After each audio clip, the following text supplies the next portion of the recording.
मुंबई महानगरपालिका निवडणुकांचं बिगुल वाजलंय।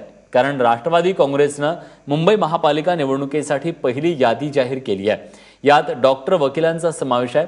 राष्ट्रवादी काँग्रेसचे मुंबई अध्यक्ष सचिन अहिर यांनी पत्रकार परिषद घेऊन ही घोषणा केली आहे। काँग्रेस सोबत आघाडी करण्यासाठी चर्चा सुरू आहे, मात्र ती शक्यता कमी आहे असंही त्यांनी यावेळी स्पष्ट केलंय। त्यामुळे मुंबई महानगरपालिकेच्या आखाड्यात काँग्रेस आणि राष्ट्रवादी स्वबळावर लढण्याची शक्यता आता तरी धुसर होताना दिसते।